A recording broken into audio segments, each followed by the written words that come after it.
Hello everyone. आज का हमारा टॉपिक है मास एंड वेट, और we can say that difference between mass and weight. Okay, so ज़्यादातर बच्चे क्या करते हैं, मास और वेट को सेम समझते हैं। बोलते हैं कि जो मास है और वो वेट है वो क्या है, दोनों सेम है। बट इन एक्चुअल ऐसा नहीं होता है, दोनों क्या है, डिफरेंट टर्म होती हैं, मास और वेट। आज हम इस लेक्चर में इन्हीं दो टर्म्स में हम बात करेंगे। पहले हम स्टार्ट करते हैं मास के साथ। मास को हम कैसे डिफाइन करते हैं? मास of a body is the quantity of matter और मटेरियल कंटेन्ड इन इट। मतलब किसी भी बॉडी का मास जो वो कैसे डिफाइन होगा कि भाई जितनी क्वांटिटी ऑफ मैटर और मटेरियल उसके अंदर है वो क्या कहलाएगा, उस बॉडी का मास कहलाएगा। क्लियर? और जो मास होती है वो क्या होता है, एक स्केलर क्वांटिटी होती है। क्या होती है?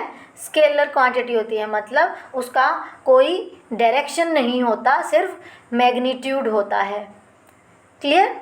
अब हम बात करेंगे इसकी एसआई यूनिट की। मतलब उसको मेज़र किस में करते हैं हम? मास को हम मेज़र करते हैं किलोग्राम में। तो इसकी यूनिट क्या होगी? किलोग्राम, जिसको हम केजी से डिनोट करते हैं। ओके, जो मास होता है बॉडी का वो चेंज नहीं होता। कहाँ पे? Place to place. मतलब जो मास होता है वो कांस्टेंट रहता है, मतलब कभी चेंज नहीं होगा। चाहे वो ऑब्जेक्ट जो है, मतलब बॉडी जो है वो अर्थ पे है या मून पे है या इवन एनी आउटर स्पेस पे है, तो जो मास होगा वो क्या रहेगा, सेम रहेगा एवरीवेयर। किसी भी बॉडी का जो मास है वो क्या रहेगा, सेम रहेगा। मान लो किसी भी बॉडी का जो मास है वो 5 kg है। कितना है? 5 kg है। तो अब मैं उसको उसी मास को मून पे ले जाऊं तो क्या होगा, उतना ही रहेगा। 5 kg जितना अर्थ पे था उतना ही मून पे रहेगा, चाहे वो किसी आउटर स्पेस में है या फिर किसी प्लेनेट पे है। कितना रहेगा? 5 kg ही रहेगा। हम क्या बोल सकते हैं, that mass of a body is constant and does not change from place to place. जो मास होगा बॉडी का वो कांस्टेंट होगा और वो प्लेस टू प्लेस चेंज नहीं करेगा। Clear? Next point is the mass of a body can't be zero. जो मास होगा बॉडी का वो कभी भी ज़ीरो नहीं होगा, उसका कुछ ना कुछ मास होगा। कोई भी बॉडी होगी या कोई भी ऑब्जेक्ट होगा उसका कुछ ना कुछ मास ज़रूर होगा, वो कभी भी ज़ीरो नहीं होगा। क्लियर? अब हम बात करेंगे वेट के बारे में। ओके, हमने जब प्रीवियस लेक्चर में क्या पढ़ा था, ग्रेविटेशन के बारे में, वहाँ पे क्या पढ़ा था, that earth attract every body towards its centre with a force. और वो जो फोर्स थी वो क्या थी, हमारी ग्रेविटेशनल फोर्स ऑफ अट्रैक्शन थी। और जो फोर्स है वो किस किस पे डिपेंड करती है? बॉडी के मास पे और एक्सेलरेशन ड्यू टू ग्रेविटी पे। ओके, ऐसे ही उसका मतलब ये जो वेट से है वो क्या रिलेशन है? तो जो वेट होता है बॉडी का वो क्या होता है, the weight of a body is the force with which it is attracted towards the centre of the earth. मतलब ये जो वेट है वो क्या है किसी भी बॉडी का, वो एक फोर्स है जिसकी वजह से वो अट्रैक्ट होती है कहाँ पे? Towards the centre of the earth. Clear? जैसे हमें पता है जो फोर्स होती है वो क्या होती है, मास इनटू एक्सेलरेशन। क्लियर? और जो यहाँ पे एक्सेलरेशन जो प्रोड्यूस हो रहा है, जो बॉडी है वो कहाँ पे है? अर्थ पे है ना, ठीक है। और जो एक्सेलरेशन यहाँ पे प्रोड्यूस होगा वो किसकी वजह से हो रहा है? By the force of attraction. Force of attraction of अर्थ, इसकी वजह से क्या है? एक्सेलरेशन प्रोड्यूस हो रहा है, और जिसको हम क्या बोलते हैं? एक्सेलरेशन ड्यू टू ग्रेविटी, और जिसको हम किससे डिनोट करते हैं, स्मॉल जी से, है ना, किससे डिनोट करते हैं, स्मॉल जी से। तो हम यहाँ पे जो ए है उसको किससे रिप्लेस कर देंगे, जी से। तो हमारी फोर्स क्या हो जाएगी, mass into g, where g is acceleration due to gravity. Clear. और हमें पता है by the definition the force of attraction of earth on a body is known as weight. हमने पढ़ा था ना कि भाई जो वेट है वो क्या है, force of attraction of earth on the body. और बोल सकते हैं कि भाई जिस फोर्स की वजह से जो बॉडी है वो अट्रैक्ट हो रही है toward the centre of the earth, तो हम यहाँ पे जो फोर्स है उसको हम रिप्लेस कर सकते हैं वेट, यानी वेट को हम किससे डिनोट करते हैं, कैपिटल डब्ल्यू से। और तो हम फोर्स को यहाँ से डब्ल्यू से रिप्लेस कर देंगे। दैट फिर हमारा जो डब्ल्यू होगा यानी जो वेट होगा वो किसके इक्वल होगा, mass into acceleration due to gravity. ये हमारा फॉर्मूला आ जाएगा वेट का। क्लियर। अब हम इसकी यूनिट की बात करेंगे, यूनिट की बात करेंगे। यूनिट क्या होगी इसकी, वही सेम यूनिट क्या होती है, वही सेम होगी फोर्स की जो होगी। फोर्स की यूनिट क्या होती है, न्यूटन। क्या होती है, न्यूटन होती है ना। और तो हमारी जो वेट की यूनिट होगी वो भी क्या होगी, न्यूटन होगी। क्लियर। अब हम बात, next point is the force of earth gravity acting on a body is known as its weight. ये दूसरी डेफिनेशन है, इसको हम ऐसे भी डिफाइन कर सकते हैं। अभी मैंने बात करी थी जो डेफिनेशन अभी मैंने बताई थी वेट के बारे में, वही दोबारा से यहाँ पे राइट कर रखी है। क्लियर।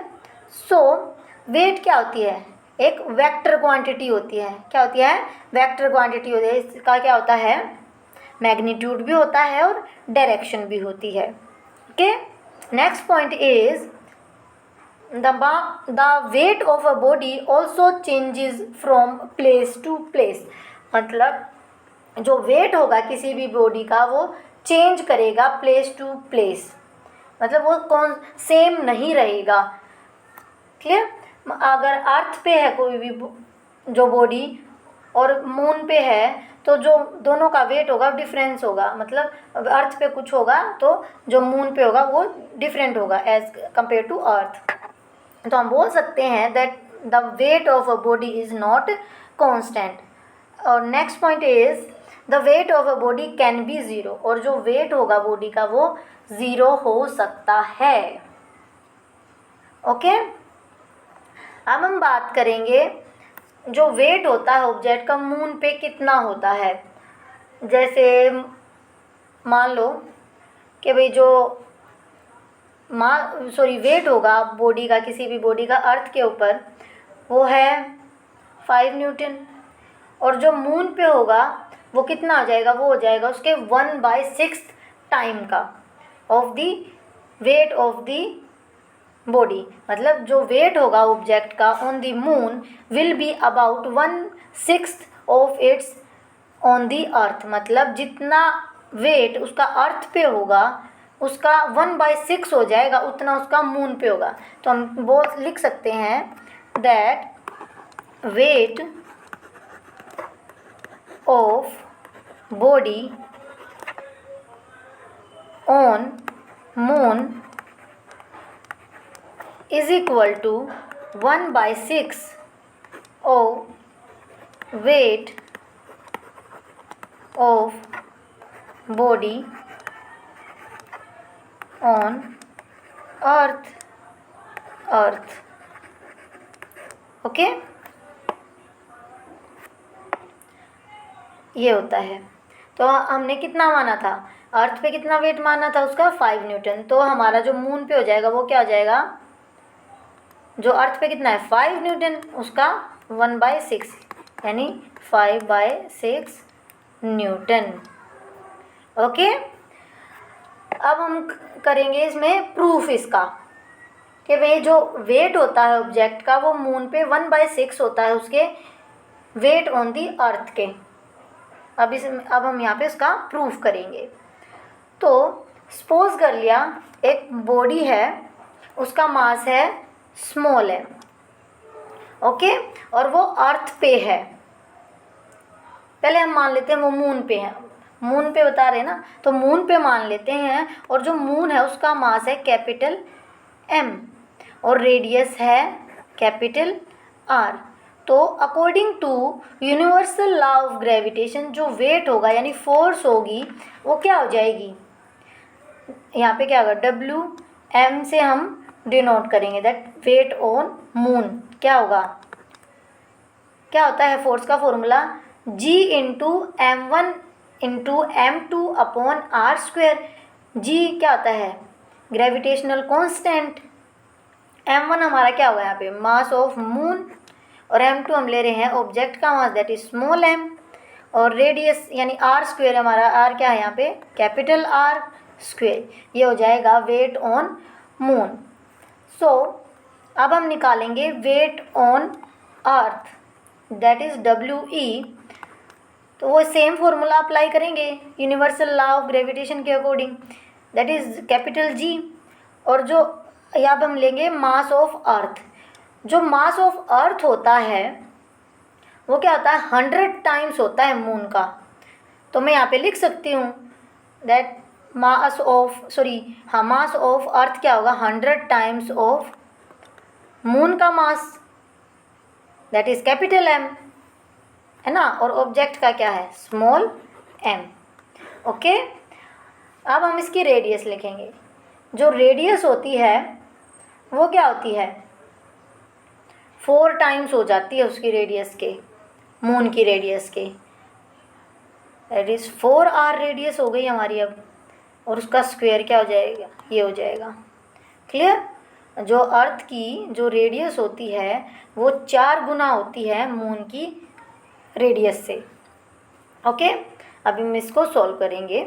अब हम क्या निकालेंगे, अब हम सॉल्व करेंगे WM अपॉन WE, ओके। तो क्या आ जाएगा हमारे पास, WM क्या होगा, G M capital M small m R² divide by G 100 m into small m upon 4 का स्क्वायर यानी 16 और R²। सो R² से R² कैंसिल हो जाएगा, G से G कैंसिल हो जाएगा, कैपिटल M से कैपिटल M, स्मॉल m से स्मॉल m। तो हमारे पास क्या बचेगा, हमारे पास WM बाय WE क्या बचेगा, 16 अपॉन 100 बचेगा। क्लियर।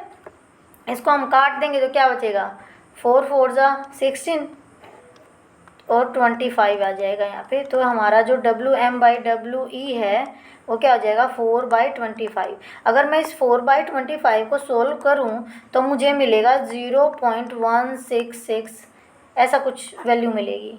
और जो कि इस 4/25 को हम लिख सकते हैं 1/6 भी लिखते हैं, और 1/6 को भी सोल्व करेंगे तो हमें वैल्यू मिलेगी 0.166 ऐसी कुछ वैल्यू मिलेगी। तो हम 4/25 को रिप्लेस कर सकते हैं 1/6 से, ओके। सेम वैल्यू होती है इनकी।